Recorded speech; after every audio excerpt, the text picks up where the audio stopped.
or through the banks to apps and APIs and apparatus being used to make this happen. So in your experience, have you noted the pain points that individuals actually go through that has caused this evolution for businesses and for individuals? What were these pain points? Well, yes, and you're quite right. There has been a lot of innovation. There has been a lot of evolution. We've moved from physical transfer of documents, physical exchange of, if we go all the way back, it used to be physical exchange of keys, where, I don't know if you've ever heard of 3-lock boxes. And that's how, chests were transported over the sea in those days. So physical letters of credit that were actually exchanged to now electronic letters of credit and all of that. And now with the latest innovations, like things like blockchain and all that. And what are they trying to achieve? Efficiency and speed. Because as I outlined earlier, there's numerous regulations that you must comply with. There are all sorts of things. Now, each of those, when you think about compliance with money laundering and illicit financing rules, that requires scrutiny. When you think of complying with regulation, it requires scrutiny. And all those add steps and processes, right, that add time delay into these transactions. So innovation today is looking at ways to make it way more efficient. If we speak about Nigeria today and we look at cross-border trade or when you look at the documentation required, Nigeria has robust exchange control regulation, for example. We have what's called the Foreign Exchange Manual, which is a thick book about that big, that has details everything you can and cannot do and all the forms you need to fill. Now, a couple of years ago, the central bank tried to move the whole process digitally. The starting point of any trade transaction in Nigeria, cross-border trade transaction in Nigeria, is a Form M. If it's an item of physical import, used to be a document which came in when I started banking. I think it was in quadruplicate, right, and all that. Today, it's electronic.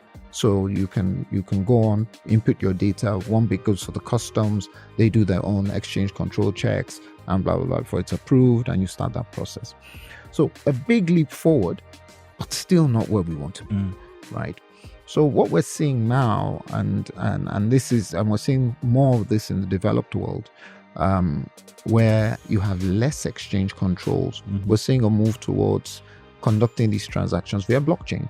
So it's not only secure, but it is very efficient. And if you step back a bit, historically, cross-border transactions have been the purview of banks. And the reason why they were the purview of banks, because you have party A in one country, party B in another country. They don't know each other. No. Right? So banks stepped in as intermediaries because at least you trust the bank. Yeah.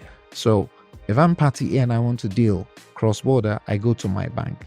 My bank doesn't know my supplier, who's party B, an individual, another corporate over there. His bank, but he may know, my bank will know, or may know his bank. Yeah. And if my bank doesn't know his bank, what we can do, because banks have ways, we can send a secure message to them and confirm I am speaking to that bank, his bank. So banks have traditionally been those intermediaries, and that's what has underpinned all cross-border transactions. But again, you have layers, because sometimes, depending on the country I'm trying to deal with, my bank may not have a direct relationship with a bank in that country. So I have to go from my bank to an intermediary bank to another intermediary bank before I get to the suppliers or the party B's bank. All that adds layers. Can you define what you meant by blockchain and how that is a very important tool in this arrangement? We talked about API on another edition.